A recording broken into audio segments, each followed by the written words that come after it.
Okay, let me get to this thing.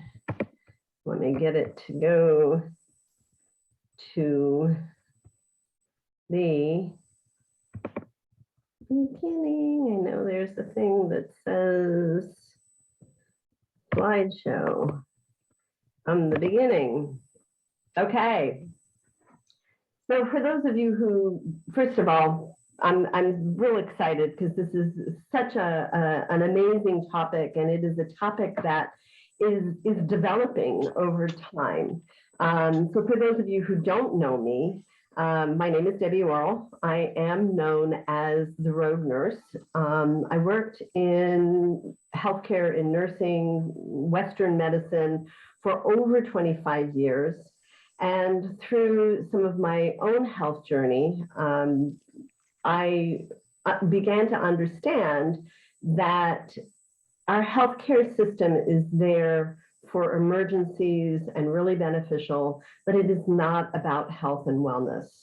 And that we have so much control over what happens in our health through what we do in our life. And that's a lot of what this is about. So has anybody ever heard of biohacking, first of all?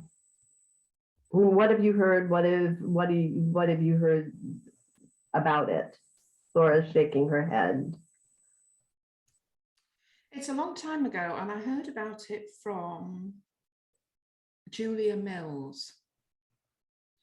And she was talking about taking specific medication, which not prescribed medication, to influence certain cell activity. Is that anywhere near? Okay, great. Anybody else?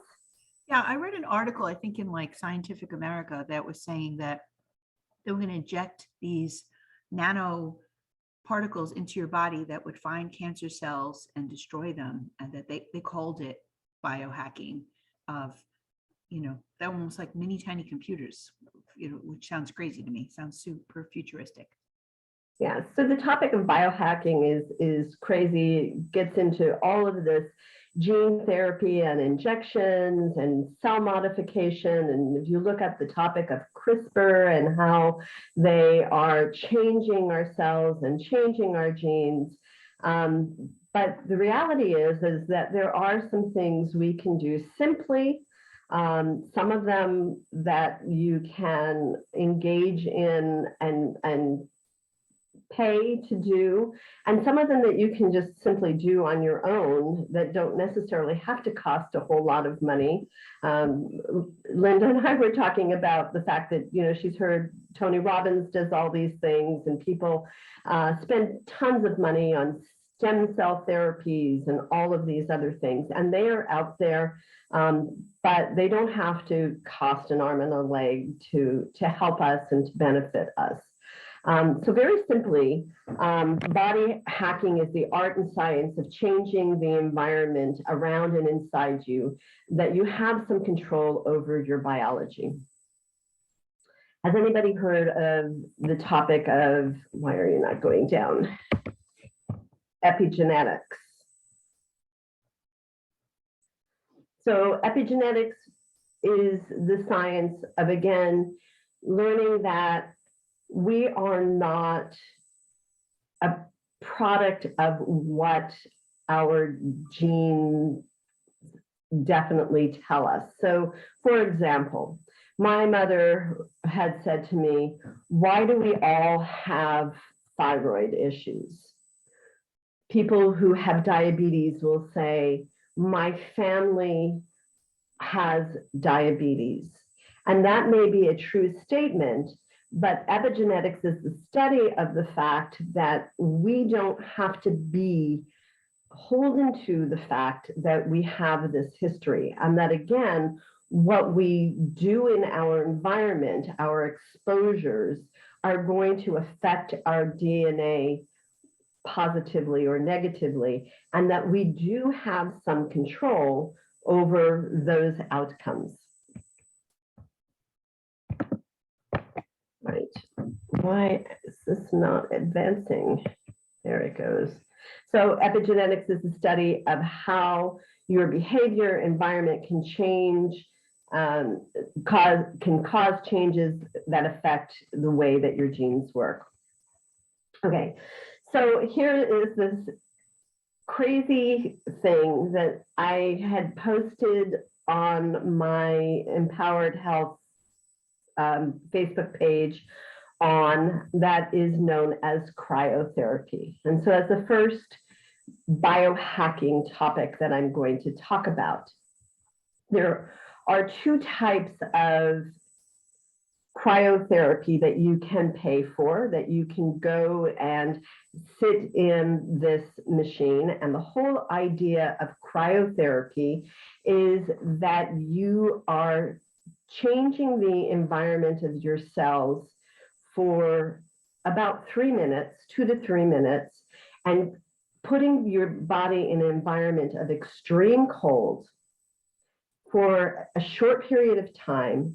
And what that does is it affects your circulation, it affects your heart rate, and it changes your body's flight or fight reaction. So it affects that sympathetic nervous system that makes you feel like just for a short time, you're kind of in danger. And that's what some of this biohacking is. It's not this constant stress that we feel on a daily basis. Oh, I've got to get this done. Oh, I've got to get my kids. I've got to get this. But it's just a short period of putting your body under stress. So there are two types of cryotherapy that you can engage in, and I will share with you later a couple of places that do this. There is cryotherapy that uses nitrous gas that causes, it fills the chamber up so that your body gets cold from the bottom up. So your feet will get cold first, and then your head sticks out of the chamber, and you are wearing gloves, you are wearing socks that are thick so that the extremities don't get exposed to extreme cold, but it causes the temperature to go down for a short period of time. I was reading an article, and one of the realities of our life, we live in this wonderful world of abundance. We are in our warm, cozy homes, and we have prevented ourselves from regulating our heart rate, regulating our muscle function. Because if you can imagine, in the past, we didn't have all of this regulation. When you went out in the cold, your heart was forced to work faster in order to warm yourself up. And that is the premise behind cryotherapy. The other one, and the one that I like and have been using, is an electrical stimulus that creates the cold. And this is great because you can adjust how long you're in, you can adjust the intensity that you are exposed to. And I also like it because you're walking into a chamber, and if for any reason you don't like the sensations that's happening, you can leave. You can just walk out that door. And there's somebody standing in front of you, making sure that you're okay. The first time I went, she's like, you have 10 seconds left, you have, 30 seconds left. So encouraging you. So I really like that. But a lot of people don't want to spend money on this. So Linda and I were just talking about cold showers. And that is another way that you can introduce this concept of cold therapy to yourself very simply. So taking a hot shower, and then at the end of the hot shower, turning on the cold. And you can start with 15 seconds and then increase over time. And as you increase the amount of time and the amount of days, you start to get used to it. Your body starts to get used to it. And you don't feel that, oh my God, I got to get out of here sensation as much and as quickly. Dave Asprey, who is the developer of Bulletproof Coffee says the two places for the cold to have the most benefit is right between the forehead and right between the chest. But if you can just dip yourself in, then you are creating that hot cold sensation. Now, a lot of people are saying this is newfangled, but it's not newfangled. You've heard of people in Sweden who do saunas and then jump into a cold therapy. These are ancient therapies that have benefited people for thousands of years. We now just have the technology to actually study how this is affecting us and how this is benefiting us. Another very inexpensive way of doing your cold therapy. This was me in February, just a couple of weeks ago. That's crazy. My husband thought I was absolutely insane, but I went ahead and went into the ocean. It was cold, but it was the same way to produce the same effect. So some of the benefits of cold therapy: decreased inflammation, improved metabolism, improved mood, mental clarity, improved sleep. And the one that a lot of athletes use it for is muscle recovery. The other thing that they have is cold therapy that is centered on a specific spot. So they have these machines that if you have an injury, that you can just use that cold therapy to a specific spot that you're trying to affect. Okay, so that's cold therapy. Now we can go to warm therapy. Yay. And you know, I have done the cryo and then gone into the sauna. They don't recommend the opposite because you're so sweaty from the sauna and it's so cold in the cryo that you can actually cause some damage. So not with the shower. Shower is fine. But that is one of the things. So has anybody used a sauna, an infrared sauna? Yeah. So lots and lots of benefits from that. And again, you can go out there and pay for sessions. They have them everywhere, just about, it seems like. You do also get benefits from a regular sauna. The time that you have to spend in a regular sauna to get some of the benefits is higher. And the infrared lights are going to have a great effect on your cells and your cell production. I have a tent sauna. Those are not so expensive. They're ones that you can sit in, pull the zipper up, your head is out, has some side panels, and that's what I use here at home. And then I can go take my cold shower. And again, the benefits of the infrared sauna are better sleep, relaxation, detoxification, weight loss, relief from joint pain and muscle pain, clearer skin, improved circulation. So that's another beneficial thing that, again, you're putting yourself in an environment where you're not, you're creating a fight or flight reaction. Oh, I'm so hot. And you increase that metabolism and then it decreases and you go back to normal. Similar in some ways to the infrared sauna is something known as red light therapy. And red light therapy is kind of an intense infrared effect. You can do full body. This is when you talk about biohacking and anti-aging, a lot of spas are now offering infrared facials. Because one of the things it does is it increases our collagen production.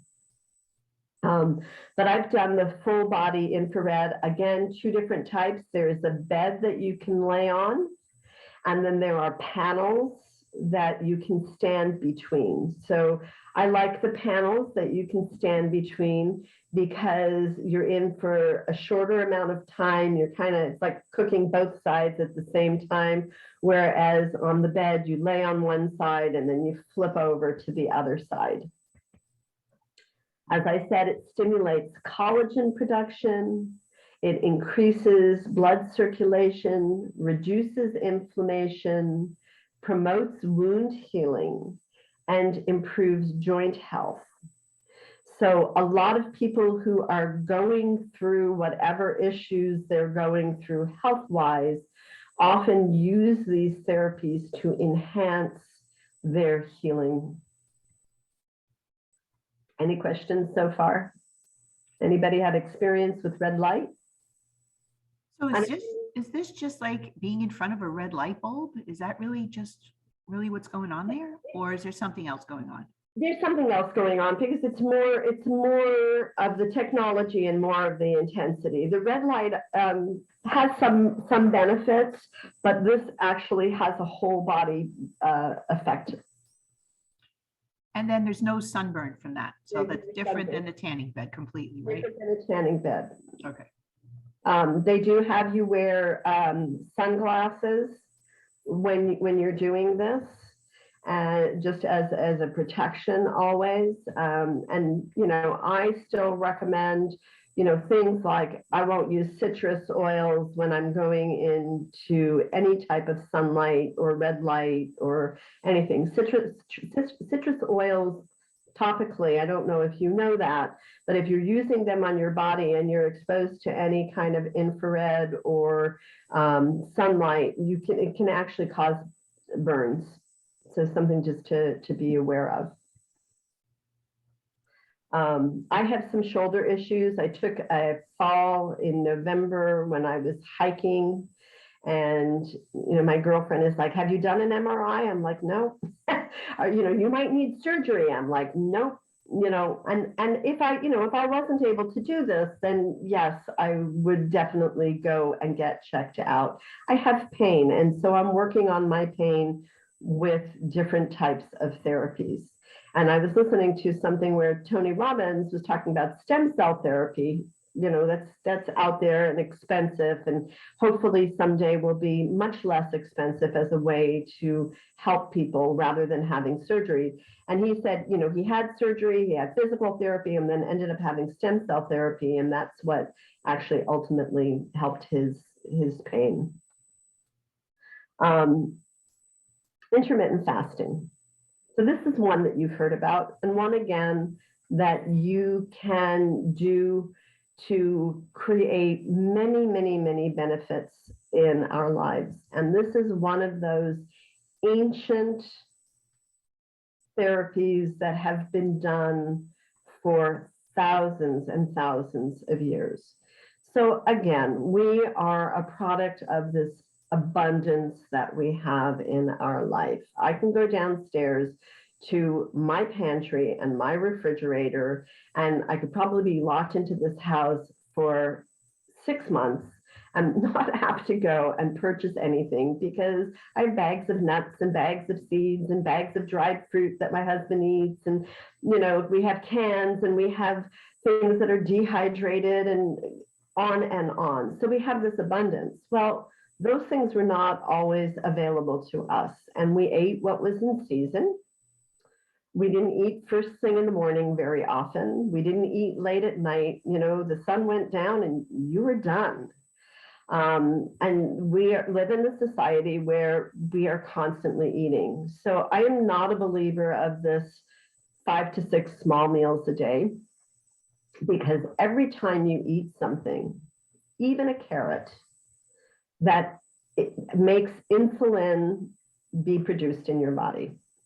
So one of the things that I've heard, rather than just testing our blood sugar, we should be testing our insulin levels and what those are doing. And that's the whole premise behind testing the A1C. So you get a picture of what your insulin is doing on a constant level, not just the blood sugar. My husband eats a ton of dried fruit and all kinds of things, and he's got a great metabolism. His blood sugar comes out fine, but I get concerned about the constant insulin surges that he has in his body. But he's an adult. So intermittent fasting, there is a lot of information out there, is we fast overnight, obviously, while we're sleeping. And the minimum that it's recommended is that we go 12 hours between meals, between anything that we put in our mouth. There's a lot of studies and information on the benefits of fasting for 14, 16, and 18 hours is what I'm hearing is the most beneficial. But with everything that I do and with my clients that I work with, I teach them that you got to pay attention to your body and pay attention to what's going on with you. And with me, there are days that I can go till noon. Last month, I did a 36-hour fast. My husband wasn't here. I was able to get into some self-care and it felt really good. I felt so energized. I felt so focused. And those are some of the benefits that you have. We have to, pay attention to our body. We're not starving. Are we just hungry because it's habitual? Do we eat because it's habitual, or are we really hungry? So that's the other thing I teach my clients is to really start to pay attention to what's happening in our body, because we're not all the same. And for some people, 18 hours of fasting is not going to feel good. It's not going to feel right. The other way to play with intermittent fasting is right now there's the whole talk about not eating breakfast. In Ayurveda, it's the dinner, it's the late night that they skip or is very light meal. They eat breakfast, they eat a heavy meal at about, 2:30, 3:30, and then maybe something light at 5, 6 in the evening, and then don't eat until the next morning at 9 or 10 o'clock. So playing with what feels right to you. But again, so many benefits of intermittent fasting. Affects the function of hormones. It's going to regulate that insulin, melatonin. It's going to help with that. It's going to help to decrease visceral fat. Now, again, when I talk about my husband, who I love dearly, when you look at him as being slender, but I see the visceral fat. It's around the organs, it's under the skin. And so that's one of the things that we want to decrease. And again, I'm not somebody who's perfect. I certainly can lose a few pounds. I'm a foodie. I love to eat. But these are things that I'm working on so that I can affect the hormones and affect the way that my body is functioning. I think the most important effect from, and I spelt it wrong, I think, no, I did spell it right, is cellular repair and autophagy. So the reality of life is that any one of us at any given time have got damaged cells floating around our body. And what happens when you do intermittent fasting is that your body doesn't have the carbohydrates for fuel. It starts to go for the fat for fuel, and it also starts to eat the damaged cells, to go after those cells that are damaged, and that's what's known as autophagy. So it's basically eating your own cells. And so that of all the things that are most beneficial of intermittent fasting, this is one. Anybody try intermittent fasting? Have any experience with intermittent fasting? Tell me about it. So I used to get up in the morning at 5:30, 6 o'clock and right away with a cup of coffee and something to eat. And then all the way through the end of the day in front of the TV, 10 or 11 o'clock at night, eating a snack while I looked at a movie and wind down for my day. And so I felt like I was always putting something in my mouth. So I totally stopped doing that. I don't eat in the morning until I feel hunger, and I break my fast with protein, not with, Danish or anything like that. And I stop eating at about 7 o'clock. I'll drink fluids in the evening. I'll make a mint tea if I feel like I want something. because my mint in my brain is associated with like a dessert kind of a thing or candy. But the results have been that I sleep so much better. And it makes sense because my digestive system isn't working. So it gets to rest, I get to rest, the whole body gets to rest. Imagine that. So I really, and I like not being a slave to preparing another thing. Like, I like that idea. I also like to have my biggest meal in the middle of the day too. I just gravitated towards that without even knowing it. So when you said that, I was like, oh, look at that. Intuitively, it's funny when you listen to your body, it's got a lot of wisdom in it. And I think we're all taught to discount that and not pay attention to it and listen to the doctor. But I think if we listen to ourselves, we would really be on the right path. It's quite remarkable. Exactly. When I talk about, and I've got an upcoming cleanse coming up. And part of that cleanse, part of what I hope people get from it is to listen to that body and what is affecting you. So one of the big topics is coffee when you're doing a cleanse, because for those 30 days, I recommend to people to get off of coffee, and they're like, I can't get off of my coffee. So first thing I want to know and have you hear is that you've got an addiction, whether it's a mental or a physical addiction, you've got an addiction going on. Now, when you're talking about biohacking, many biohackers actually recommend coffee. They recommend coffee because of how it stimulates the brain and the function. But when you look at Ayurveda, they question coffee. And again, in Ayurveda, there is nothing that is bad or good. But they question coffee because of the fact that it stimulates constantly and it can affect some people's adrenal system. And then when you affect the adrenal system, you end up depleted and tired. So it's find out what it feels like to be without coffee for 30 days. Just as an experiment, without sugar, without white flour, without dairy, without all of those things that can be problematic, can have issues. And then if you want to go back to it and experiment, how does it feel maybe if I drink my coffee a little later in the day? And I'm not talking about 2 o'clock. I'm talking about 10 o'clock. Oh, yeah. Some people have coffee with dinner and dessert. I can't do that. I won't be able to go to sleep. Right. I'm very sensitive. So it's a matter of what feels best for you. Intermittent fasting also has had really amazing benefits for brain and memory. Again, because you're eating off those cells that are fogging things up, that are creating the brain fog for you.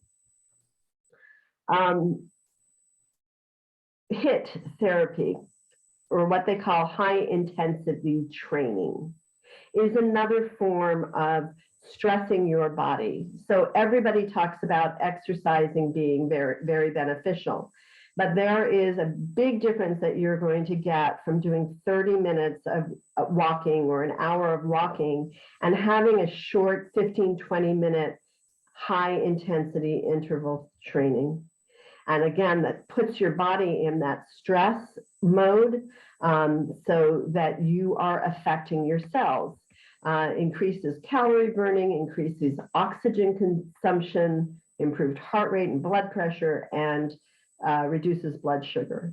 And this is one of the ones that I want to start working on. I exercise. I don't do as much high intensity training. I just joined Health Treks, and so hopefully we'll get some of that in. I didn't write a whole lot just because of time, and I have no idea where my time is on this. Some of the other things that you're seeing out there is compression therapy. And they have these compression socks. I've done my arms, I've done my hips, so that it increases circulation. And this is another way to help your body to heal. Obviously, gratitude, a simple thing that you can do, it changes your cells. They've done studies that gratitude and mindfulness and meditation actually changes things on a cellular level. Good sleep. We are on our devices way too late. I am one of those. I like to sleep in a warm environment, and I keep reading it that cold environment is the best way to sleep. Getting that 8 hours sleep if possible. Dark environment are going to, again, change your cells. And then, as we were talking earlier, there is a whole slew of injections, IV therapies that are available out there. Some of these centers that are doing the cryo and the infrared therapy are run by physicians. They have nurse practitioners.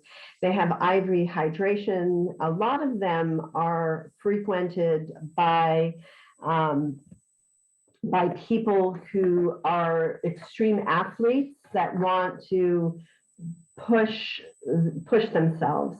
And so, I didn't get very much into that because personally, I'm not ready to start putting all these IVs and nutrition. I do a lot of supplements, and there's a lot of supplements and what's known as genomics,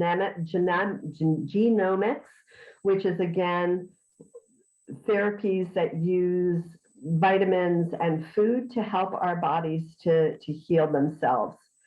Two of the places that I have used, Ascend Fitness, which is in Raleigh on Sumner Road. They're moving to a facility on Falls of the Neuse. The benefits of this one is the one that uses the cryo tank that fills up. They have the light therapy bed that you lay on. And the other benefit from this is they are also a fitness center, so you can go and have the ability to work out. The place I just got a membership at is Restore Hyper Wellness. It's in the Village. It used to be known as Cameron Village. And they have the tank, the electric tank that you walk in, which is the one that I prefer. They have the panels of the red light. They have a sauna. They have the nurses that can do the IV and IM therapies that they offer. And there are a lot of other places in Raleigh and Cary, but these are the two that I have used and that I am familiar with. That is basically the idea of biohacking. It's putting your body in a stress mode in different ways, or feeding it with certain nutrition and supplements to help it work optimally. Any questions? Comments? No. So this is who I am, Deb Orol. Rogue News if you want. I love to sit and talk with everybody. I offer a 30-minute free consultation. My Facebook group is Empowered Health, which I am on, just kind of free talking about what I'm thinking. I am running a cleanse, and I am doing it in two ways and still working on my technology. For a nominal fee, being part of a group in which you'll get 30 days of tips and tricks to just help you change your environment, change your diet, change what you're being exposed to on and around your body, because all of those things affect your cells. And then I'm running a doTERRA cleanse, which includes supplements that are going to help to cleanse on a cellular level. And that's what we want to do. I've had people tell me, I eat a healthy diet, I don't need to do a cleanse, but it's pulling off what's in your body and things to help to actually dispel all the toxins that we are exposed to on a daily basis. Yeah, I mean, if you would even go around a car that backfires, you've just breathed in all those toxins. Like, we don't think about those things. It's not just about what you eat. You know, you walk into a freshly painted room, all the scent, those are chemicals coming into your lungs from you breathing those. So a lot of times we don't think about those kinds of things. You know what I mean? Exactly. So those are all things that we are exposed to. If you go out and eat in a restaurant, you don't know what kind of oils they're using. You don't know what they're cooking on. I've been horrified when I've been traveling and we stay in places that we can usually cook, and I look at the nonstick pans and they're usually in a horrendous condition, and I won't cook in them. I will not do that to my body. But I'm doing just an introduction on why cleanse and cleansing, and I obviously the link didn't work there, but if you let me know and I will get that out to you. It's on March 16th at 7:30, and it's just an introduction as to why cleanse and what a cleanse is all about. Hey, Deb, why don't you try putting it in the chat or emailing it to me, so when I send it out to everybody, it can be included. That'll work. I may still have it on my